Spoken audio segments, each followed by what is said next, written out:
Bueno, buenos días, bienvenidas y bienvenidos todos y todas.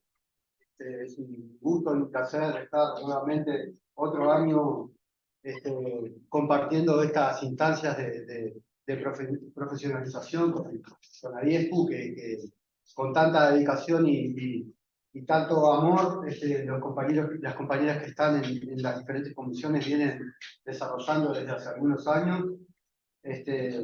Que permite tener la posibilidad de intercambio con estos referentes con los cuales vamos a compartir hoy esta instancia de trabajo, que la verdad cualquiera de ellos, tanto Carmen como Bernardo, han aportado mucho, no solamente a estas instancias, sino a la formación de todos nosotros como directivos, ¿no? Tanto en las lecturas como en sus publicaciones, como en las instancias de trabajo que hemos podido compartir con ellos. Así que, nada, darles la bienvenida, contarles que originalmente nuestra idea era haber hecho este encuentro en la ciudad de Salto, pero bueno, ustedes saben que hay un tema de inundaciones y logísticas que complicaron un poco la situación y por eso las compañeras que están acá en Montevideo lograron hacer el cambio y sacarlo adelante en el IPES. Así que contentos de poder tener esta nueva instancia con todos. Bueno, un poco contarles que el plan para hoy es poder trabajar en la mañana con la ponencia de Carmen Rodríguez y de más o menos unos 40 a 45 minutos, y luego vamos a abrir un espacio de preguntas y de comentarios. A las 11 vamos a trabajar sobre la presentación del documento que se ha venido elaborando desde el año pasado, que recogió intercambios de directores acerca de aquella pregunta que nos habíamos planteado de cómo ser directores y no morir en el intento. Con eso logramos un documento compartido. No, por ahora estamos todos. Así que bueno, la idea es trabajar un poco sobre ello. Luego haremos un corte y a las 11:45 Bernardo trabajará con su ponencia y al final nuevamente abrimos un espacio para el intercambio. Nada, desde simplemente a finalizar con un pensamiento que tiene que ver con el disfrute de este tipo de instancias, que son instancias que de alguna manera son como, digamos, autónomas, por decirlo de alguna forma, ¿no? IESPU se marca su propia agenda con respecto a cuáles son los puntos que entendemos que son fundamentales para la profesionalización del rol de la gestión. Y bueno, y yo creo que, como lo hemos conversado en otras instancias, es importante que más allá del estrés, del agobio, de la presión, de estar constantemente sometidos a la atención de los cambios permanentes que nos atraviesan en la gestión, poder siempre reivindicar el disfrute del rol, ¿no? Porque es necesario esto de no solamente trabajar en la gestión, sino lograr disfrutar de esto. Me parece que es fundamental porque somos la cara visible que está al frente de las instituciones educativas, debemos estar disponibles para los docentes, los estudiantes, la familia, y creo que no se apague ese fueguito del disfrute es una de las tareas que debemos proponernos, y que yo en lo personal valoro mucho porque entiendo que estos encuentros aportan mucho en ese sentido. Así que, bueno, eso. Sí, de mi parte, agradecerles especialmente a todos todas los que han venido de otros lugares, gente que ha venido de lejos, que ha viajado de diferentes partes del país, ha llegado hoy a la mañana. Y está un poco complicado, por eso que les comentaba Felipe, o sea, se nos truncaron los planes que teníamos de invitarlos a Salto, poder recibirlos, porque tanto Felipe como yo estamos viviendo en el departamento, y bueno, teníamos que empezar una movida turística y demás, que bueno, lamentablemente el tiempo nos jugó una mala pasada. El año que viene, pero vamos a hacer Sí, esto se va a realizar, como no, Y bueno, y sobre todo eso, retomo un poquito en estos tiempos que están haciendo el caso de fin de año, de conocimiento, en algunos casos también la distribución, me parece muy importante retomar ese concepto que él dice del disfrute de nuestro rol, y bueno, que estos encuentros nos sirvan justamente para darnos ánimo, darnos fuerza. Es muy lindo encontrarte con compañeros y compañeras que hace mucho que no nos vemos, donde hemos compartido en tantas instancias. Así que bueno, agradecer a todos los socios que sumaron, las socias que sumaron también a la organización y que están apoyando siempre. A nuestra querida Ana, que está siempre ahí al pie del cañón. Así que bueno, esperemos que pasemos una linda mañana. Muchas gracias a todos por estar aquí y a los ponentes por compartir nuevamente su experiencia con nosotros. La dieron la palabra de la compañera y creo que una de las síntesis del lugarcito de entrada por eso, el encuentro, es sabernos que hemos recorrido una larga trayectoria en diferentes momentos y creo que eso es lo que nos alienta y también esta posibilidad de seguirnos formando dentro de todo lo que ha sido este año, pero sobre todo con la claridad de que nos gusta lo que hacemos, aunque a veces no empezamos nada, pero eso, yo creo que la puerta de entrada fue el clic para saber que estamos acá por lo que nos gusta, y creo que todos amamos hacer, que es este trabajo. Elegir la gestión no es fácil, no se puede retirar en cualquier momento, pero tenemos que elegir lo que tiene de fondo esto de lograr el disfrute, que a veces el disfrute se parece que está muy lejos. Así que bueno, maratónico, pero salió igual, salió sigue pendiente, a mí no me queda claro. Así que bueno, bienvenidos y a disfrutar. Muy bien.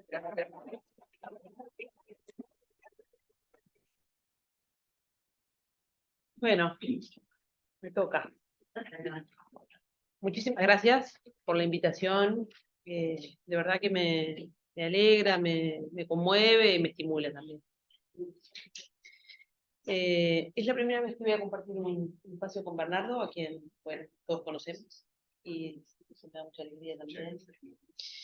Así que bueno, tuvimos un ratito de tiempo para prepararnos un poco para este rato con ustedes, y acordamos que en esta primera parte yo tratara de tomar una pregunta que se interroga acerca de, bueno, finalmente, ¿cuál es el sentido de las instituciones que tenemos para los y las adolescentes? Es decir, creo que estamos de acuerdo que las instituciones educativas, en particular, no son las únicas, pero sí son las más importantes, en el sentido no solamente de cantidad, sino del proceso que se juega dentro de las instituciones educativas, son el lugar que como sociedad construimos y destinamos para que todos los días, por lo menos durante el año lectivo, todos los adolescentes, ojalá algún día, lleguen. Y entonces la pregunta es: ¿de qué está hecha una institución para adolescentes? ¿De qué? ¿Es igual que una institución en donde van niños o donde van adultos? ¿Qué hay en una institución que la creamos para que ahí hagamos el trabajo societal de educar, de acompañar, de hacer ese trabajo, esa tramitación, de sostener, como decía Winnicott, el estado de adolescencia de una sociedad? Bueno, si hacemos esa pregunta y la anclamos en el 2023, y que voy a hacer un recorte porque la pregunta daría lugar a muchas tesis, pero yo seleccioné 4 puntos de los que querría conversar. El primero los enumero todos y después los abro a cada uno. Un primer asunto que tiene que ver con algo en lo que yo insisto mucho, y además a medida que pasa el tiempo me siento como más convencida de que hay una función de exogamia y de sostener todo lo que no es familia en el mundo. Bueno, voy a abrir un poquito esa idea. Una segunda cuestión, porque estamos en el 2023, es que podemos decir que si abrimos las instituciones para que vengan todos los adolescentes de un país, ellos van a venir con sus síntomas. Bueno, voy a abrir un capítulo sobre la cuestión de la salud mental, porque me parece que es un gran emergente del tiempo, y así muy provocativamente entrar por los síntomas. Entonces detenemos un ratito ahí. Un tercer punto en el que me quiero detener especialmente, creo que alguna vez hemos conversado de esto, pero me gustaría insistir en que las instituciones educativas son un lugar donde se tramita una relación con la autoridad, y creo que en el 2023 tenemos, desde hace mucho tiempo, pero tampoco lo suficiente como para que esté consolidado, el hecho de que estamos en otras relaciones de autoridad.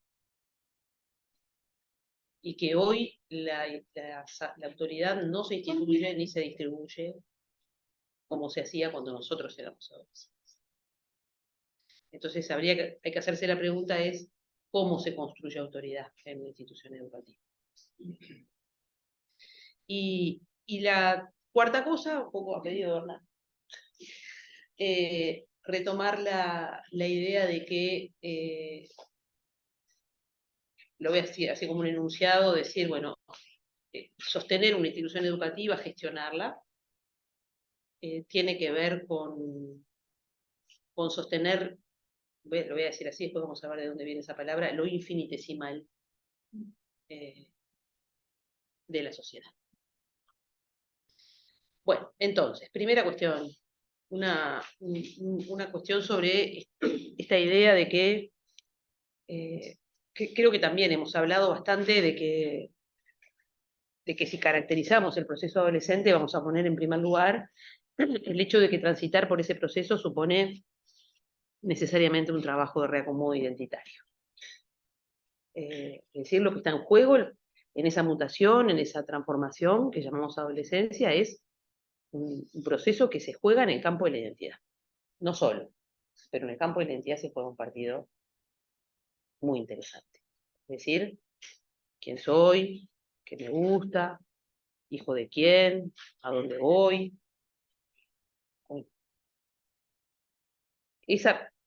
Nadie atraviesa la adolescencia sin que esas preguntas no lo toquen. Y no tenga que responder con algo a eso.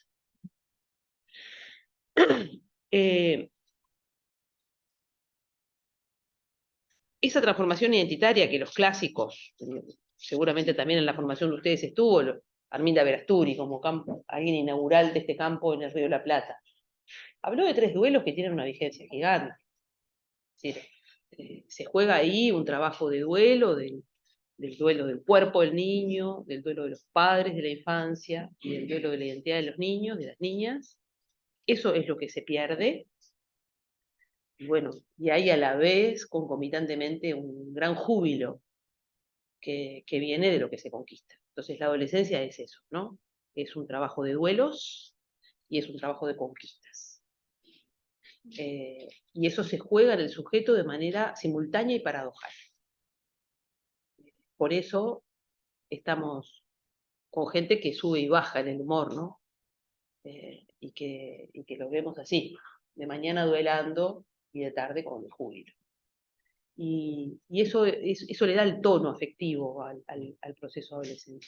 Pero en ese duelo y en ese júbilo se está viviendo, quizás todavía más abajo de ese tono afectivo, o de ese trabajo psíquico, esta cuestión de que el sujeto adolescente es alguien que está por mandato interno y también por mandato externo, desentendiéndose, desinvistiendo, eso del orden de lo familiar, que incluye a los padres, por supuesto, pero no solo. Es decir, lo familiar empieza a ser, me importa decirlo porque yo trabajo con adolescentes que no necesariamente se encuentran a la familia nuclear ahí, ya, de hecho la nuclear está en minoría.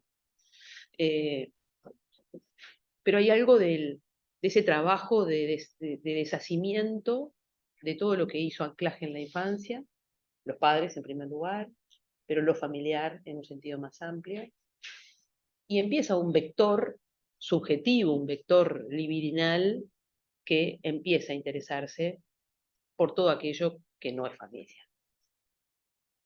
Ese mundo exogámico, ese mundo no familiar, que empieza a tener todos los puntos de interés, empezando por los pares, pero no solo por los pares.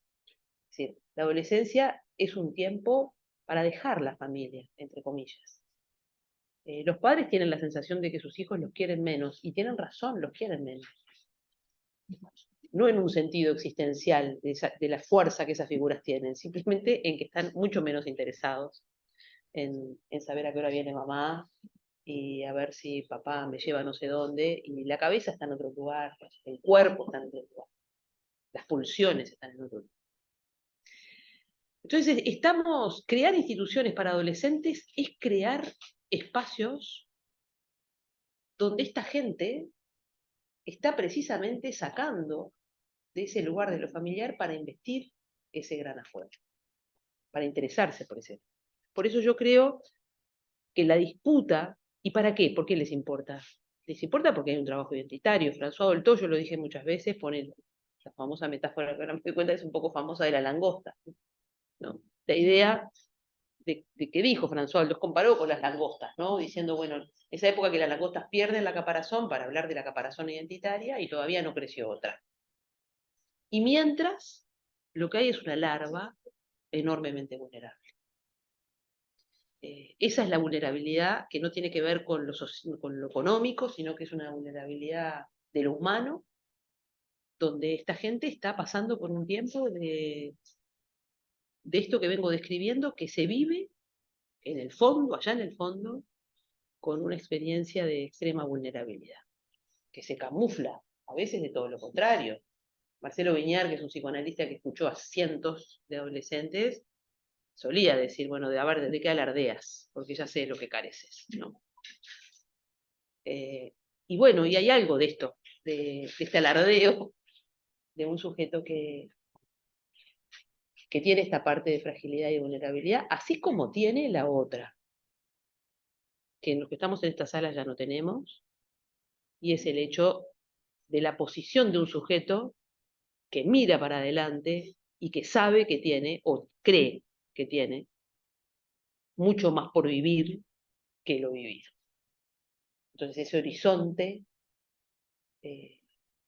no trae solo tristeza, trae una enorme esperanza. Y una idea de que se puede hacer todo. Un adolescente es alguien que tiene ahí todas las cartas, y bueno, a ver, todo podría ser. Todo podría ser. Pero bueno, en ese tono salen de lo familiar, desbordan lo familiar, van por lo exogámico, van por lo que no es familia, y entonces la disputa de los sistemas educativos y de las instituciones que se ocupan de adolescentes no es solo una disputa con lo familiar, que por otro lado es una disputa injusta porque va a estar perdida de entrada. La disputa en el 2023, en los contextos donde la educación cae, es decir, donde encontramos los mayores fracasos de la educación, que son en sociedades como las nuestras, en los territorios de la exclusión social, no hay investigaciones que puedan discutir esto, es decir, el fracaso escolar entra por el lado de la pobreza estructural. Ah, viste que yo tengo la voz mal y no tenemos micrófono, ¿no? ¿No puedes apagar el Sí.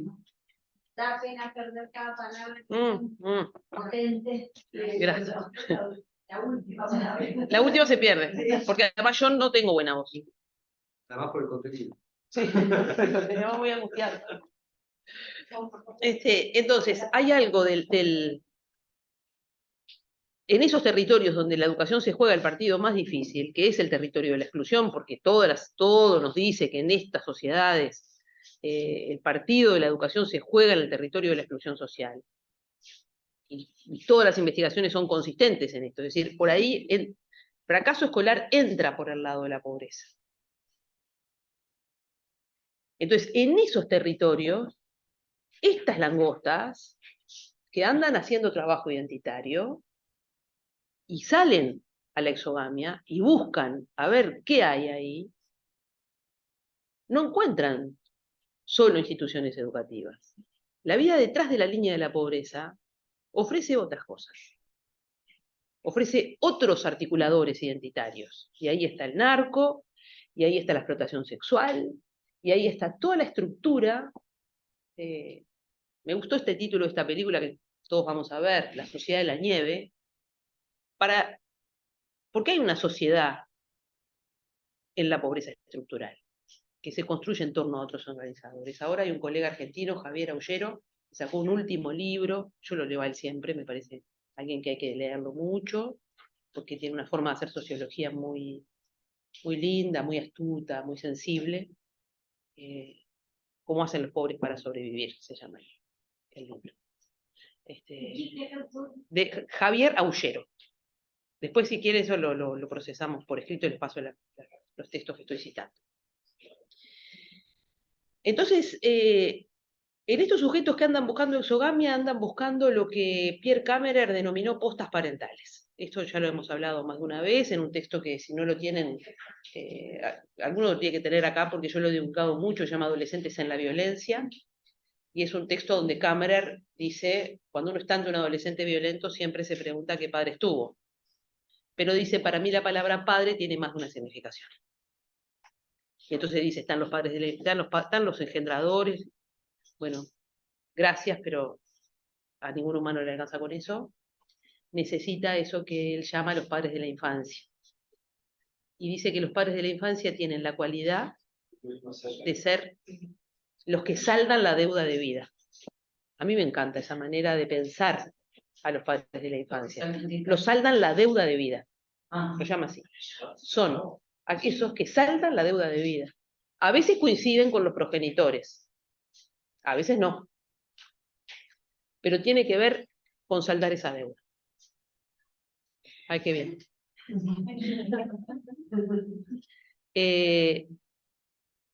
Hay otro, ahora es un hombre, también argentino, César González. No sé si lo han escuchado en otro tiempo de su vida más joven. Es alguien que estuvo preso, que nació en la villa, que tiene una historia de la exclusión, pero ahora es filósofo. Y se llama César González. Y también sacó un libro este año que se llama El niño resentido. Resentido. Y creo que tenemos que leer ese libro. Porque es la historia de estos gurises que estoy tratando de evocar. Bueno, y estamos ahí, ¿no? Con cómo ofrecer material identitario. Y Kammerer dice, bueno, están estos padres de la infancia que saldan la deuda de vida. Como dice César González en su libro, y como lo habrán visto decenas y no miles de veces en su trayectoria profesional, son estos adolescentes que viven de una manera que uno siente, que sienten, ellos sienten que con ellos hay una deuda que no ha sido saldada. Creo que ese es el tono en el que algunos viven la experiencia de existir. Están convencidos que con ellos la deuda de vida no fue saldada. Y por eso viven con esta experiencia, a veces de sentirse con el derecho de tomar lo que no es suyo. Esa es la hipótesis de Kammerer, respecto de algunas tendencias antisociales o de ciertas demandas del medio. Y luego dice, están las postas parentales.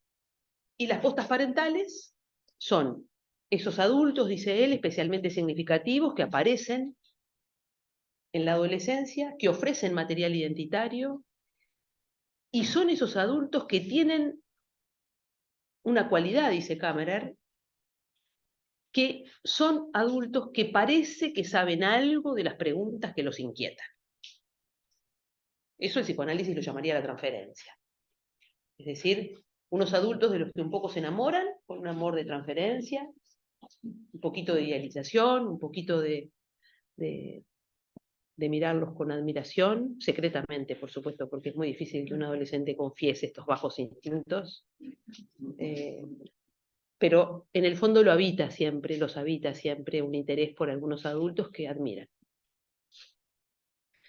una institución educativa, por volver a la pregunta y dejar este primer punto, es para mí una cantera de postas parentales. De postas parentales. Un lugar donde ir a buscar estos adultos. Y yo creo que esto no se juega en el campo de las disciplinas. Esto lo puede hacer cualquier disciplina. De matemáticas, el de historia, el de educación física. No tiene que ver con el campo disciplinar. Incluso podríamos tener la hipótesis, si alguien se podría animar a hacer una tesis de doctorado, con la frase de Philippe Mérier, ¿no? Esta que dice, un docente no enseña contenidos, sí, enseña contenidos todo el día, pero lo que más enseña es la relación pasional que él o ella tienen con ese contenido. Y de eso, un poco, por eso tenemos hipótesis. A mí, porque me gusta la filosofía. Por la filosofía o por el gesto que me la volvió disponible. Y no sé mucho. Si hay algo ahí que tiene una especie de continuidad entre los saberes y los contenidos y las relaciones pedagógicas que nos transmiten. Y el huevo y la gallina, eternamente. Bueno, entonces yo creo que ese es en primer lugar y creo que la disputa por las postas parentales, por el trabajo identitario, por ofrecerle al otro algún material que pueda hacer algo con eso y que pueda enlazarse a ciertas formas de ver la vida y viva esa experiencia hermosa de lo que el psicoanálisis llama la transferencia, ese amor de transferencia, esas relaciones tan conmovedoras de los quienes admiramos, de quienes respetamos, queremos ser un poco como ellos, después nos tenemos que deshacer de esos porque no queremos ser clones. Bueno, hay todo un trabajo identitario que no se hace con mamá y papá. Esto es un crisol, y nuestra identidad es resultado de ese crisol. Y en la adolescencia se juega el partido más fuerte, el más relevante para el sujeto. Después hará acomodos de todo tipo. Pero ahí, no por eso las agencias, yo trabajo en UNICEF, han dicho la segunda ventana de oportunidades, y las neurociencias vinieron a rectificarlo y lo sabemos desde hace mucho tiempo. Que ahí se abre una ventana de oportunidades para todo esto. Bueno, y insisto, creo que nuestra disputa en este punto no es tanto con lo familiar, no es una competencia con lo familiar, es una disputa mucho más por quién es, con qué perspectiva de mundo, se puede hacer este trabajo. Y los territorios de la exclusión, además de educación, ofrecen otro montón. Que cuando uno escucha a estos adolescentes, envidia un poco la eficacia de enlace que tienen algunas estructuras de la extrema pobreza. Bueno, este para mí es el punto 1. Me tengo que apurar, evidentemente. El punto 2 es la cuestión de la salud mental. Miren, yo les voy a recomendar, se los voy a pasar por PDF, un texto que a mí me auxilió en este lío en el que estamos metidos post pandemia. Es un libro que yo lo había leído, salió en el 2011, pero tiene mucho más vigencia ahora, es de David Nacio, y se llama Cómo actuar con un adolescente difícil. Y él, muy rápidamente les voy a decir, ustedes lo pueden profundizar, es un texto donde Nacio además, Nacio es un psicoanalista muy famoso, los psicoanalistas lo leen mucho, pero en este libro él se dedica a hablar con profesores y con padres. Lo escribe con un adolescente difícil. ¿Adolescente? Difícil. ¿Cómo es el autor, David? David Nacio, con S. De vuelta que les paso, les dejo todo antes de irme. O se los paso por correo después, a ver si. Este libro Nacio habla con los padres y habla con los profesores. Entonces es la oportunidad a personas que no necesariamente tienen formación psicoanalítica acceder a algunas perspectivas. Justo estamos hablando de Perla Selmanovich, esa gente que anclada en el campo del psicoanálisis, lo que más le importa es salir de los consultorios y del setting psicoanalítico para poner a jugar ciertas concepciones del psicoanálisis en el territorio de lo social. Bueno, después están las filiaciones de cada uno. Yo creo que cuando el psicoanálisis nos advierte de algunas cosas que es muy difícil encontrarlo si eso no está, si no viene de ahí. En este libro, Nacio toma es un psicoanalista que parte de tomar una encuesta, imagínense. agarra una encuesta que se hizo en Francia, en esa misma época, 2011, de un estudio que trató de organizar el sufrimiento psíquico de los adolescentes en 3 grandes grupos. Y entonces dijo, bueno, están lo que Nacio termina calificando como sufrimiento psíquico leve. Va a decir que el estudio dice que en Francia en ese momento habían 6,5 millones de adolescentes, y que de ese 6,5 millones de adolescentes, el 75% de los adolescentes está en este grupo, con un nivel de sufrimiento psíquico leve. 75%. ¿Qué queremos decir? A ver, digo esto, una cosa anterior. No hay adolescencia sin sufrimiento psíquico. Y si la hay, no nos alegra. No nos alegra. Lo que nos alegra es que el sujeto se vea hackeado. Que tenga que hacer un acomodo. Que tenga que pasar por ahí. No sea cosa que esto quede sin pasar y haya que pasar a los 50. Y está brava ahí. Entonces, esto es un portal, como tantos otros, hay que pasarlo. No se llega hasta acá sin pasar por ahí.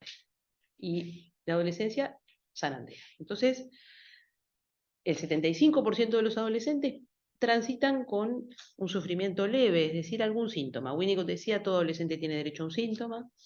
Algo. Ustedes trabajan con los síntomas todo el tiempo. Alguien se tapa la cara, aprovechó la máscara esta, la gorra, la cabeza baja, te mira de ojos. Otro al revés, exalta, muestra todo lo que puede. Bueno, está. Uno no habla, el lazo social le resulta insoportable, está solo, lo más solo, ¿no? Otro se transforma en un líder un poco autoritario. Yo qué sé. Toda esa fauna que compone a un centro educativo, y uno se pone en el patio y ve por todos lados, ¿qué ve? Yo les voy a decir, tengamos la hipótesis de lo que ven ustedes, lo que vemos son síntomas. Ahora vamos a ver en qué sentido. Pero un sufrimiento leve el 75% de los adolescentes. Luego aparece en aquel estudio en Francia, 2011, un 15%, de lo que Nacio dice un sufrimiento psíquico intenso.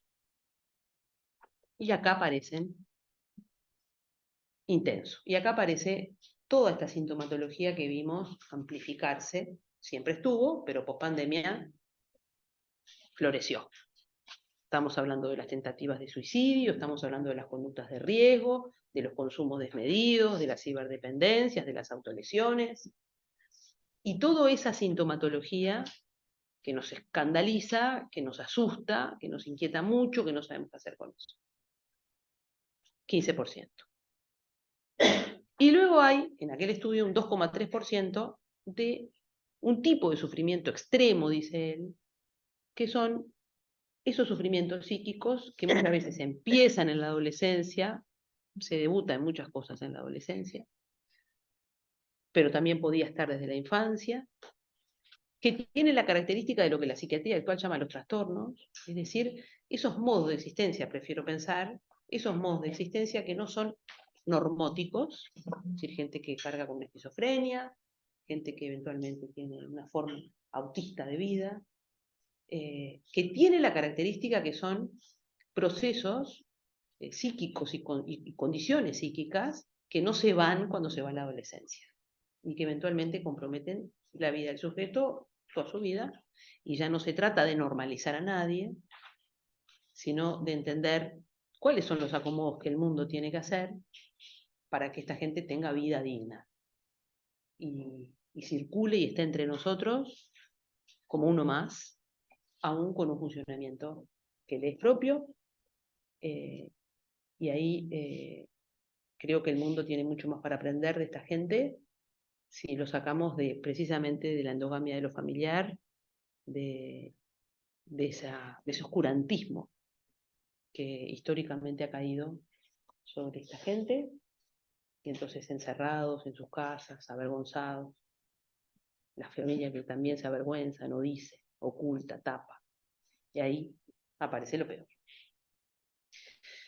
Bueno, esto es así. ¿A mí qué me importa para una charla de estas que trato de tentarlos con ir a buscar más referencias? Yo creo que en el cambio paradigmático que tenemos que hacer de los temas de salud mental, es que nosotros vamos a tener adentro de un liceo a estos 3 grupos. Deberíamos desear que estén en el liceo estos 3 grupos.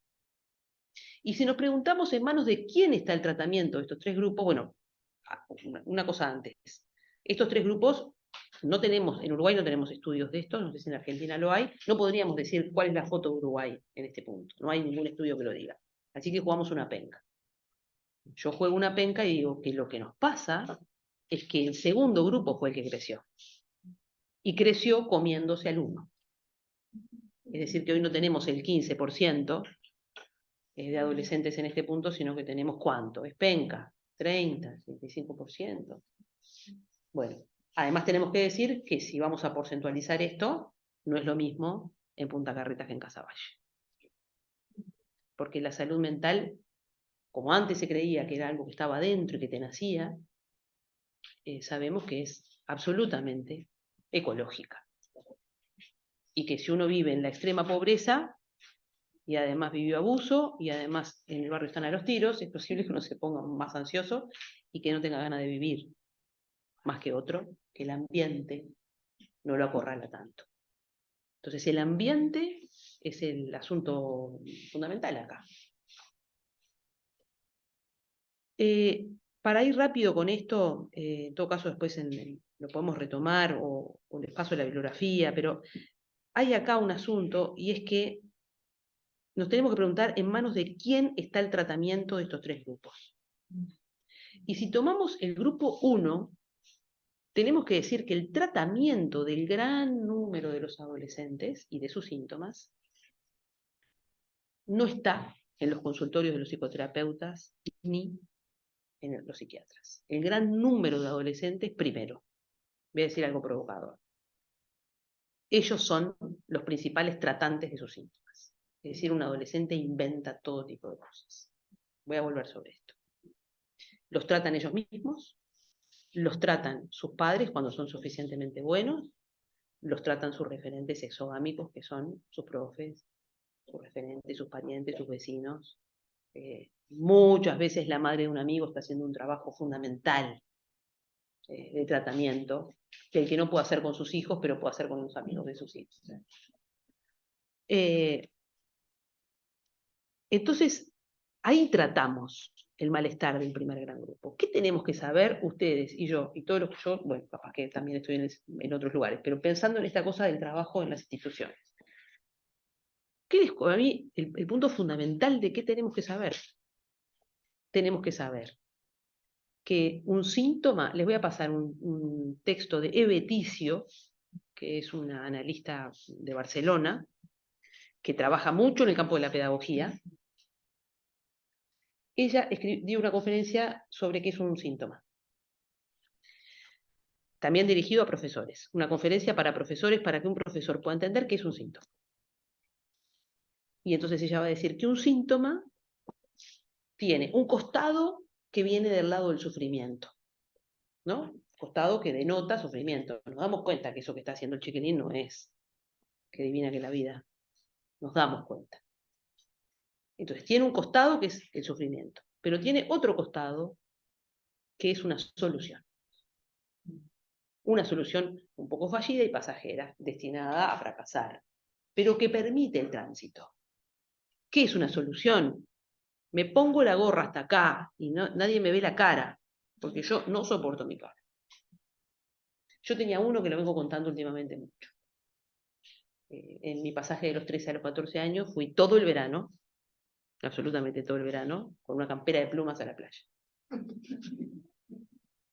Todo el ambiente que me decía, sacate eso, esta chiquilina, pero sacate esa campera, ¿cómo vas a estar en la playa con la campera? Y yo más me la ponía. Porque uno quiere a sus síntomas. Entonces uno, si le dicen que lo da suelta, uno lo agarra. Esas cosas, ¿vieron? No hay que estudiar psicología para darse cuenta que mis senos eran insoportables para mí en ese momento. Pero también era inquietante que yo hiciera esa rareza. Esas rarezas son las que como. Entonces, ¿qué tenemos que saber con esas rarezas que vienen del lado de cierta denotación del sufrimiento? En primer lugar, es que tóquelo con respeto. Porque capaz que si saca eso aparece algo peor. Deje a los adolescentes también curarse un poquito a sí mismos. Dejen que armen pequeñas construcciones que les permiten tragar el trago amargo. Entonces alguien juega 10 horas al play. ¿Está bien? No, no está bien. Pero capaz que si el play no está, sube la angustia. Entonces estas cosas que no están bien, pero requieren del ambiente que les tengamos paciencia, que le demos tiempo, que la banquemos, que lo alojemos. Ustedes saben, ahora el sistema educativo fue bastante hostil con el último síntoma prepandemia con el que estaba ensañado, que es la gorra. ¿Vieron lo que le pasa a los ambientes con los síntomas? No lo soportan. Sí, pero ¿por qué no es esto? Vamos a pensar, ¿cuál es el problema de que el chiquitín tenga la gorra? Imposible, la gorra no puede estar, porque está uno, está el otro con la gorra. Y hay algo de un no soportar, ¿vieron? Eso, que yo creo que las instituciones tienen que hablar mucho de esto para saber que la gran mayoría de los adolescentes van a estar llenos de síntomas y no vale decirle a uno, sacate la gorra, mírame a la cara, destapa la cara, sacate la cosa, parate, habla. Es decir, cuidar el síntoma. Porque lo que dice Beticio ahí es que si uno toca el síntoma y se lo quiere sacar al otro, porque listo, te lo voy a sacar al síntoma, no solamente el otro se lo agarra más, porque es algo muy importante, sino que además los odian, lo que el psicoanálisis llamaría transferencias negativas. Entonces ustedes se ganan un montón de enemigos que además los pierden a ustedes y los dejan huérfanos de exhogar. Entonces, para mí hay un punto acá muy importante.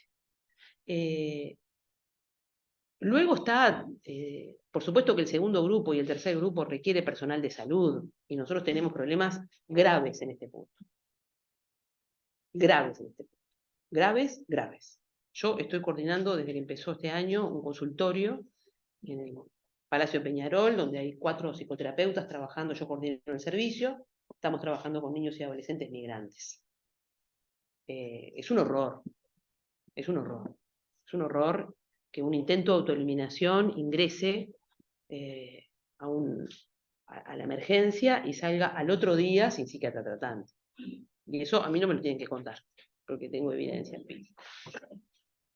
Entonces, ese es el punto. El punto es que tenemos un grupo en crecimiento que desde el punto de vista de lo que hacía la pandemia, podemos decir estamos en rojo.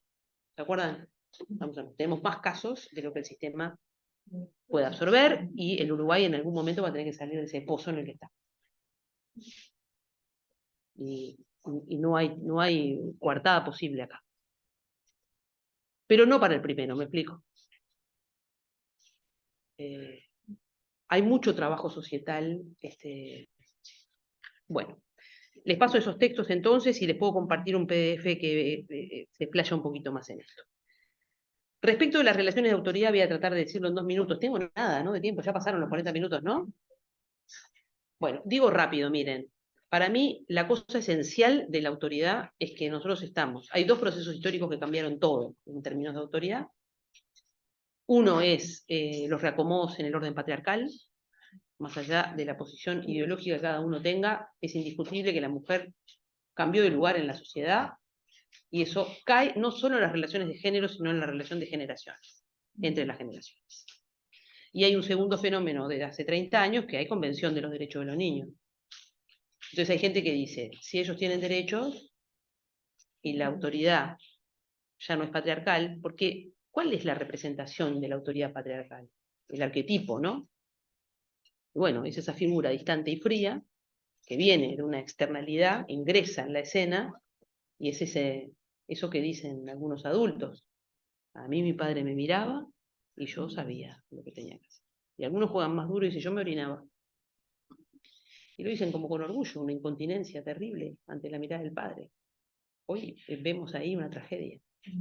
Pero una cultura vio ahí el éxito de una autoridad, la eficacia de una autoridad. Como estamos distintos, ¿no?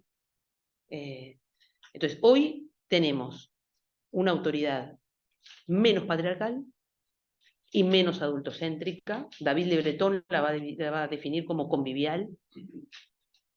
Entonces, él dice, hoy estamos en relaciones donde la autoridad se construye en relaciones conviviales. Entonces, ¿dónde hay un padre hoy para salir con la figura? Bueno, el tipo que frita una milanesa de noche, que va en el auto a buscar a la gurisa el año de 15, que cuenta su historia. Es decir, una autoridad que se teje, se instituye y se distribuye en relaciones mucho más conviviales que la que el patriarcado había instituido con distancia y con frialdad. Donde la última frase era, cuando venga tu padre vas a ver. Bueno, estamos en otras relaciones. Estamos en otras relaciones. Yo les dejo este artículo que se llama Adolescencia, Autoridad y Educación Inclusiva, donde yo me explayo en esto, para decir que el punto es cuando en las instituciones queremos seguir apelando a las viejas representaciones de autoridad y entonces más bien la perdemos. Porque estos gurises no encuentran ahí figuras de autoridad, ya no. La encuentran en otro tipo de lazo. Si estamos mejor o estamos peor, yo no tengo claro. En este punto tiendo a pensar de que hay un avance en las relaciones intergeneracionales. Yo lo vivo así, alguien lo vive con melancolía. Y luego terminar con esto, decirles que para mí una institución educativa es un mundo infinitesimal. Con Bernardo ayer me ayudó a evocar un texto que también se los puedo pasar, que yo escribí en un libro que escribimos con Graciela Frigerio y con Daniel Korinfeld, sobre los oficios del lazo. Muy rápidamente digo esto, miren, por supuesto un centro educativo es un lugar donde se ejecuta una política pública, una política educativa que se dirime en un lugar externo y se define ahí en eso que llamamos la dimensión macro de la política educativa. En la dimensión macro de la política educativa se dirimen grandes variables que constituyen atravesamientos indiscutibles del territorio de un centro educativo y de la educación. Se toman decisiones de orientación política, se toman decisiones estratégicas, se ponen énfasis en tal o cual cosa, se distribuyen recursos, se generan luego formas de implementación y luego vienen los sistemas de monitoreo, de evaluación, etc. Todo ese andamiaje a través de los cuales uno mueve la dimensión macro de una política. Desde mi punto de vista, una dimensión insoslayable. Nadie puede imaginar que podemos conducir algo como un sistema educativo sin esas acciones macro. No quiero producir un análisis basista de la cosa porque no creo en eso, sinceramente. Solamente que creo que tenemos mucha evidencia para notar y muchos autores a los que hacer referencia para decir que ahí se juega un partido de la política. Pero luego se juega otro partido, que está enlazado y a la vez es autónomo. Es decir, tiene una relación paradojal que es el territorio de la micropolítica. Es decir, el territorio micro, la vida cotidiana de las instituciones. Lo que Gabriel Tardet, un sociólogo que estuvo en la fundación del campo de la sociología, maestro de Michel Foucault, llamó lo infinitesimal. Es decir, esas pequeñas cosas que hacen que la vida, la implementación de una política nunca, pero miren que sea buena, mala, mediocre, excelente o la peor. No importa acá de qué estamos hablando. Estamos hablando de un proceso, de un mecanismo, de una forma de poner en movimiento las cosas. Entonces, Gabriel Tardet nos ayuda a pensar que no se trata tanto de comprender cómo lo grande sostiene a lo chico y lo aterriza, como se dice, bajo al territorio, toda esa forma de hablar que nos denota qué tenemos en la cabeza. Tenemos en la cabeza que nosotros tomamos decisiones acá y luego las bajamos, y luego que las bajemos, la multiplicamos. ¿No? Es todo un relato de una forma de ver la política. Tomo, bajo, replico. Es más, hay gente que dice, pero si no es replicable no me sirve. Porque acá hay que replicar. ¿No? Eso es todo un modo de ver la política. Bueno, Gabriel Tardet nos da vuelta. Y nos dice así, miren, hay que entender, quizás a la vez, cómo es que lo grande sostiene a lo chico, a la vez que hay que entender cómo es que lo chico sostiene lo grande. Es decir, son las pequeñas cosas las que son realmente capaces de conmover los grandes indicadores, en este caso de la educación. Entonces, si vamos a tener, supónganse, cualquier indicador, menos deserción educativa, menos ausentismo, menos repetición, cualquier cosa. Lo que Gabriel Terné nos ayuda a entender es que para que eso ocurra, se tienen que procesar infinitos procesos locales, contingentes, pequeños, para conmoverlo. Entonces, al fin del día, es mucho más lo chico lo que sostiene a lo grande que al revés. Entonces yo lo que digo, y con esto termino, para que todo siga, es que en este oficio que ustedes tienen, que yo también tengo, hay un punto en donde hay que entender también, para quienes conducen una política pública, que el mundo infinitesimal, pequeño y contingente tiene sus propias lógicas, con cierta autonomía de lo otro, no sin atravesamientos, pero tiene sus propias lógicas. Esas lógicas son los que quisimos llamar acá los oficios del lazo. Entonces yo no creo que haya que seguir esperando de arriba todo. Creo que hay algo que se juega en ese campo. Por supuesto, no podemos, lo mismo el Google, no podemos cerrar, esto se incesta, esto se autoproduce, se afecta y es una cosa o la otra. Lo que sí creo es que hay momentos políticos donde la disputa por la macropolítica es muy relevante, siempre lo es. Pero aún así, hay otra escena, la escena pequeña, donde los organizadores de esa experiencia son otros. Y tienen que ver mucho más con la relación pasional, como dice Mérier, que uno tiene con ese mundo de lo pequeño. Si uno no se conmueve por las relaciones pedagógicas que sostiene con los pibes, es muy difícil que se pueda sostener, sea quien esté arriba. Porque el partido de la esencia del enlace pedagógico se juega, desde mi punto de vista, ahí. Y creo que los directores, y con esto cierro, son una bisagra, indiscutible. Y ojalá que en esa bisagra estén más apasionados por el mundo de lo pequeño que por cumplir los mandatos de la macropolítica. Esto por ahí.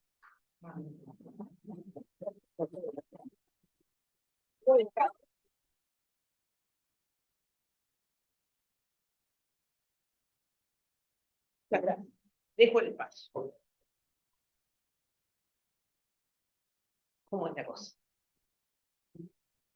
Bueno, bien. La idea entonces es poder abrir un espacio de unos 10 o 15 minutos para trasladarle a Carmen alguna pregunta o algún aporte, alguna reflexión que nos haya movilizado, que ella estuvo planteando. Hay muchas cosas, sin duda, muy movilizador todo esto de pensar la adolescencia. A mí personalmente me gusta el desafío de cambiar el eje de dejar de pensar en clave de estudiantes y alumnos y pensarlo en clave de adolescentes dentro de las instituciones educativas, que es un poco lo que plantea Carmen. Así que bueno, abrimos el espacio para preguntas o aportes que quieran hacer. Bueno, primero es agradecerte enormemente la realidad, uno quisiera seguir escuchando, ¿no? Pero quería saber que me hiciste pensar, me hiciste recordar un texto que leí hace un poquito, cuando vos hablabas de las postas parentales, y es una pequeña anécdota. Alperín Tonghi, no sé, bueno, es uno de los historiadores más importantes, falleció, bueno, bla, bla. Él dice en un texto que por un minuto por ahí se equivocaba de carrera. Y se equivocaba de carrera porque empezó a estudiar química. Y dice, me di cuenta después de un tiempo que estudiaba química por la relación que tenía con el profesor. No podría haber errado mi profesión solo porque me había identificado con él y confundí la identificación con él, la posta parental que vos referís, con la química. Entonces seguí unos años química hasta se dio cuenta que te había que dividir la cosa. Pero es muy interesante ese tema de confiar, ¿no? Exacto. Sí, sí. quedé pensando cuando vos hablabas de, en realidad, la disciplina desde la cual nos acercamos a los chiquilines, que es como la excusa, ¿no? Actualmente tenemos en los liceos esa maravillosa oportunidad que son los equipos de acompañamiento pedagógico, que dejaron de ser las tutorías, que ahí le ayudaban en matemática, entonces nos mandaban a clase de matemática en apoyo para que les fuera bien. Y se han hecho ateneos sobre eso, y realmente hay lugares que han logrado tener tan buenos equipos de acompañamiento. ¿Y cuál es el cambio de foco? ¿Cuál es El cambio de foco es que el acompañante realmente, o sea, la zona, por ejemplo, en la división donde yo trabajo, se presentó un proyecto, los acompañantes, las acompañantes pedagógicos casualmente no son docentes, son talleristas, hay una que es psicóloga, otra que es maestra, otra que es profesora de biología, pero en realidad no da clase de biología en el liceo, pero sí fue escrita el otro año. Entonces ellos hacen un seguimiento cuerpo a cuerpo al chico. Ya los conocemos, ya venimos trabajando otros años, entonces sabemos como fulano, profesora esto, lo otro. O sea, no es el darle clase de apoyo padre, es ver, o sea, desde, ¿cómo hacen los padres? Los padres. Sí, exacto, A ver, más ¿qué lazo. tenés mañana? ¿Tenés matemáticas? ¿Tenés el cuaderno? No, bueno, a ver, elegir el cuaderno, hacer los deberes. O sea, Sí. ahí está la posta. Me parece que Sí. esa es una línea. Cambio Creo que, volviendo un poco a lo que decías, ¿no? Creo que las instituciones estamos en esta, yo digo que es como una tormenta, ¿no? No. Es una cosa, esta acá perfecta, ¿no? Ese adolescente que nos da vuelta a la vida y esa mirada de autoridad no que quiere algo más rígido, puede estar, no puede estar, y sacar a los gurises difíciles que no pueden estar en la institución, y unido hoy en día sobre todo a la salud mental. Claro. No sabemos cómo trabajar con eso, porque además también la salud mental está afectada en el adulto. Sí. Entonces yo creo que hay como una retroalimentación a la interna de las instituciones, que vos tenés que sostener al profe que no se pasó la vida y a su vez tiene adolescentes en su familia en eso. Entonces, yo creo que se convirtió en una tormenta donde tiramos manotazos con acompañamiento pedagógico, con el psicólogo, con nuestra formación, que creo que nos ha ido transformando en esto. Cuando hablas de autoridad, yo creo que todas estas situaciones nos han corrido a un lugar más amoroso con los chiquitos. Quizás sea esa la función del síntoma. Trabajar en aquel sentido tan frío, cuando el gris se te está desarmando ahí. Por lo menos es mi experiencia. Yo que siempre como muy rígida un montón de cosas, siento que esa transformación, ¿no? A un mundo más amoroso con los chiquilines, porque el mundo más amoroso es la institución muchas veces, y nosotros comunicamos a las familias esto que vemos y descubrimos en el que no sé si le pasa a todo, pero la mayoría somos nosotros que pensamos que está así, que se cortó, que no sé qué, que se.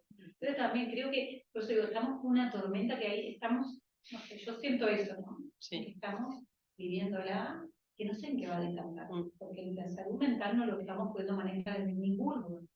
Por sostén dentro de las instituciones, más allá de nuestras experiencias, algún apoyo técnico, que a veces diferimos, y las familias que tampoco saben mucho a dónde ir, o el sistema de salud que tampoco acompaña porque entonces ahora te escuchaba de ¿viste? Cuando uno hace como pero eso que estás diciendo me parece, dentro de las instituciones, ese corrimiento que estás diciendo me parece que es muy interesante.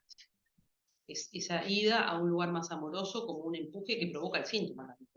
Porque es interesante cómo están lo que va para afuera, ¿no? La violencia, los gritos, las peleas, todo eso. Pero ahora viene también con algo que va sobre sí. Entonces las autolesiones, la depre, la ansiedad, los ataques de pánico. Entonces eso que vas contra ellos pone a los adultos en otra posición. Y por eso te digo, capaz que hasta haya que empezar, bueno, esa quizás es la función del síntoma que se está produciendo, que es tratar de llevar a los adultos a otro lugar. Porque los síntomas tienen una función. ¿Me explico? Cumplen una función. Y el adulto que no se corre, se me venían tantos casos a la mente, porque cuando no se corre, es una persona que es muy amorosa, pierde el estudiante y pierde el examen educativo. Me acuerdo patente de una chiquilina, en ese dolor que tienen con esto que están como que dice, el daño que le ha hecho en la vida y estamos, esta deuda que tiene la vida con el estudiante y se sienten tan dañados, y no nos ponemos desde ese lugar. Y me acuerdo bien que el ponernos por eso, el colocarnos desde el lugar, justamente no nos debemos colocar desde el lugar de donde ellos vienen, sino mostrarles otra visión. Porque me acuerdo bien que algunas, ahora me da gracia porque una subdirectora que yo tenía, con una chiquilina, tiene una piedra, y dice, con un nivel de violencia, y entonces la chiquilina le contesta, de acuerdo a su éxito. ¿Por qué no se va bien? Ahora no sé qué, la directora decía, lo más importante es lo peor de todo es que me dijo vieja. Me la dijo, imagínense, bueno, no sé qué. Pero no, pero vieja. Entonces yo decía, me acuerdo bien que esa niña, que es una niña, dolida con el mundo y con todo, me acuerdo que bebí de esa vieja sucia, a toda, porque ella tenía un dolor, y con quienes se vinculaba, pudo generar esas postas parentales, tenía, o sea, las reconocía, los adolescentes reconocen a aquellos adultos que se presentan ante ellos con otra postura, que no es justamente la misma que reproduce su hogar, ¿no? Y su vida familiar de todo el tiempo, ¿no? Eso es lo que Perdón. Bueno, primero, Carmen, agradecerte porque siempre es un placer escucharte y siempre como que uno va redescubriendo ese escenario que vos planteás en todos los puntos que trataste, dijiste, uno lo vive todo el tiempo en las instituciones educativas, en suma todo lo que sea las maneras. Acá hay un aspecto bien interesante que es que esto que vos mencionás sobre los síntomas, me parece que sería fundamental que los docentes estuvieran escuchando estas cuestiones, porque en definitiva son ellos los que están en el territorio, mucho más que nosotros. Entonces, creo que también nos está faltando estos espacios para con otros docentes.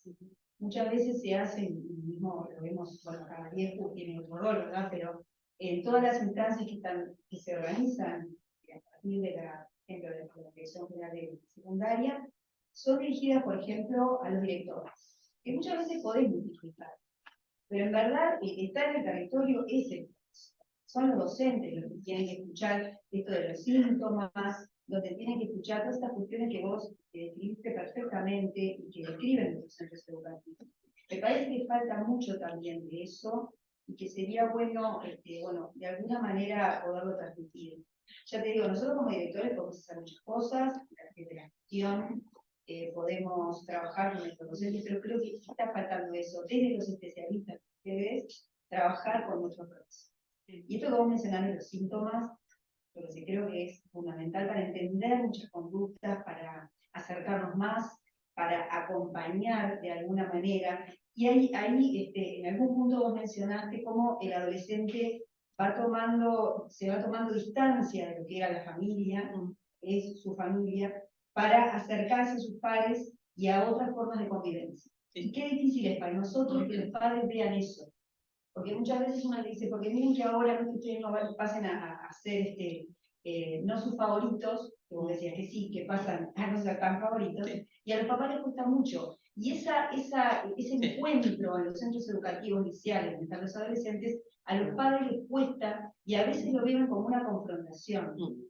En realidad, nosotros lo vemos en muchos casos como que tienen ese miedo a perderlos, y yo a veces les digo probando, ahora son nuestros. Así que bueno, nada, agradecerte porque la verdad que es un espacio de reflexión muchísimo y nos gustaría mucho seguir y seguir escuchándolos porque sinceramente nos interesa. Así que muchas gracias. Dale, a ver, estaba Mónica, No, reclamando, estoy reclamando. Dale. No, Estaba así, Mónica. Pensando un poco en esto de la morosidad, ¿no? Yo creo que en todos los liceos deben haber habido situaciones traumáticas, pero aprovechar la situación traumática Sí. para construir comunidad educativa. Cuando digo eso es que a partir de la muerte de un adolescente, yo era primer día de clase y todos los compañeros estaban conmovidos, y a partir de allí se produjo esto que estaba planteando la compañera con respecto a los docentes. La necesidad de los docentes empoderarse de manera colectiva de un problema que nos trascendía para el manejo, pero en el que teníamos que hacer algo. Y la coordinación se conformó en un espacio de organización de propuestas que fomentaran el amor a la vida. Exacto. Eso fue Exacto. lo que nos, de alguna manera, nos está salvando. Exactamente. Y el rol del director, lejos de ser un rol administrativo y autoritario al cual estábamos acostumbrados, se convirtió en un rol articulador con los docentes, con los alumnos y con los padres. Los padres también ven ese sufrimiento de sus hijos y están desconcertados. Los profesores también estaban conmovidos y angustiados. Y tuvimos que acudir, bueno, a hacer convenios con la Facultad de Psicología para poder resolver nuestras angustias, las angustias de los padres y por supuesto que la de los chiquilines. Exacto. Y eso fue un trabajo, me parece que de concierto, de buscar el concierto.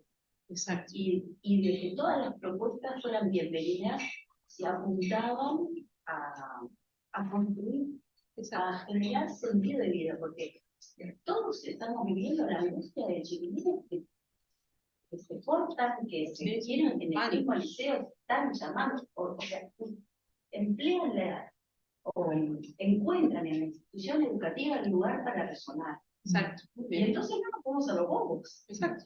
Y los profesores tampoco. Exacto. No solo los directores. Somos Exacto. los profesores también. Yo creo que para mí profesionalmente este es un año marcado con rojo porque se pudo hacer algo y me gusta compartirlo con los colegas porque seguramente el año que viene no siga en este lugar, después de haber construido, seguramente no siga, pero creo que terminar en la punta de un cerro con un grupo de 40 alumnos en silencio, mirando el mar, eso es, y ver en la satisfacción, eso es la alegría de ser docente. Sí. La verdad que es como, es eso. Y si no está eso, es muy difícil. Y se puede. Y que todos se sientan parte de haber construido, aunque no fueron al pasivo, digo esto como puede ser cualquier otra cosa, pero que todos los docentes sientan parte y romper con... Me acuerdo que en una charla acá hubo alguien que dijo, no digas de otro lo que no te gustaría que dijeran de vos, ¿no? De comunicación. ¿No? Y cómo es tan importante romper esas situaciones en la sala de profesores, donde la gente se empieza a cuidar, hacer una bola de nieve donde no hay, y empezar a desarticular esas cosas amorosamente. El sentido de pertenencia es eso. Ella estaba No sé, capaz que la compañera va en relación con lo que venía a decir ella, porque lo mío va por otro lado, para no cortar el ritmo. Que a mí me parece que no, que a veces dicen, decimos, ¿no? Que este chiquilín no rinde, que no atiende, que no quiere entrar, pero me parece que si lo emocional no está bien, no podés lograr todo lo demás. Me parece que tenemos que apostar al trabajo emocional, ¿no? Porque cada chiquitín tiene una historia de vida muy fuerte. ¿Qué vas a pedir? Está ahí en clase, fulanito no atiende, no presta atención, está ahí, porque lo traen y lo obligan, que puede, ¿no? Que tiene un referente que lo acompaña. Entonces, ¿qué podemos decir? Pedir que rindan, si realmente no está bien con él. Primero hay que tratar de verlo emocional, ¿no? Y ser empático, me parece, ¿no? Para poder después lograr todo lo demás. Sí. No, yo quería comentar también, si bien lo que sí es fundamental la sensibilización y no por los docentes, yo creo que también es un buen. Los centros educativos son fármacos de desarrollo profesional. Y como dice yo, Cotarraña, Bernardo, somos nosotros tenemos que ser constructores y docentes y directores. De ahí me posiciono en que somos un equipo, que la institución tiene que ser un equipo, co-constructores de conocimiento. El conocimiento lo construimos de forma situada, no es lo mismo que sea ella, que lo que sea él, o la escuela, o la escuela técnica. O sea, cada centro educativo es como un organismo vivo, un ecosistema particular, y los conocimientos que necesitamos en cada uno de ellos son diferentes. Eso no quita que también debería haber mucho más intercambio entre docentes, entre centros, pero hoy hay varios autores que resaltan esto de la formación interactiva. Construimos desde la práctica, en forma conjunta, conocimientos, ¿no? Y bueno, y el espacio educativo como un espacio fundamental para crecer, para aprender juntos. Cosa que es difícil cuando tenemos unas condiciones de trabajo como las actuales, donde los docentes corren entre 3, 4 o 5 centros, o donde después de todo un año, como le pasa a Mónica, ya el año que viene no va a estar en el centro educativo, bueno, y eso es algo que se repite también en los campos. Bueno, eso era solamente. Yo quería hacer una asociación con lo que me ha tocado vivir este año, que cuando vos hablas de adolescencia, me llevó mucho a recordar situaciones. Yo estoy en un liceo de jóvenes y extraedad y usted, el primer año que tomo dirección en nuestro plan, donde en nuestros grupos, en los 3 turnos diurnos, tenemos en los distintos niveles gurises, adolescentes, que son extraedad para la edad curricular que les marca el sistema que tendrán que estar en cada nivel, con adultos sin límite de edad. Cada turno tiene más cantidad de gurises jóvenes, adolescentes, o de personas adultas, pero he descubierto y me ha asombrado mucho cómo el no tener una trayectoria educativa continua cierra cada vez más al adulto en cosas cotidianas, y ni que hablar en los temas de salud mental, porque no encontraban un lugar donde se los escuche, donde se los aconseje, se los acompañe. Tenemos que el equipo multidisciplinario cuenta con una psicóloga, que es el único referente fijo del equipo multidisciplinario, porque después tiene una educadora social que va variando, y una referente de sexualidad. Lo que hace este equipo multidisciplinario por ir acompañando y acompasando caso a caso por la demanda de salud mental, que según me cuentan, año a año con la pandemia aumentó muchísimo el liceo, y ha terminado no en consultorio, pero en casi un cuerpo a cuerpo.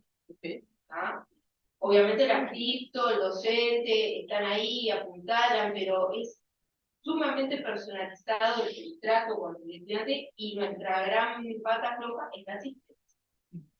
Eso que vemos es muy intermitente, hay muchas situaciones de vida que hacen que los estudiantes tengan que priorizar, ni que hablar lo económico, y ahí cuando hablabas de lo ecológico, de la salud mental, es claramente marcado acá en este liceo, que llega a fin de mes, y faltan los fardos del lejano oeste, o sea, que no hay nadie. No hay nadie, o sea, ¿no hay plata para boleto o hay que priorizar otras cosas? Padres solos, madres solas, o sea, pero que quieren y buscan salir adelante, y el tema de la salud mental es un gran punto a aportar. Y ahí está cuando en las coordinaciones hemos tratado de tener estrategias y de comentar eso, pero es como para yo no sé si el año que viene estoy, como está la compañera. Es un liceo que además la figura efectiva del director hace muchos años que no la tiene.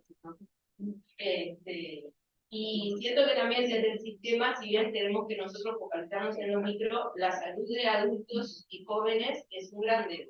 Yo solo tiene 2 liceos diurnos, todos estamos concentrados en nocturnos, y ahí principalmente son adultos. Y tener esa mezcla de edad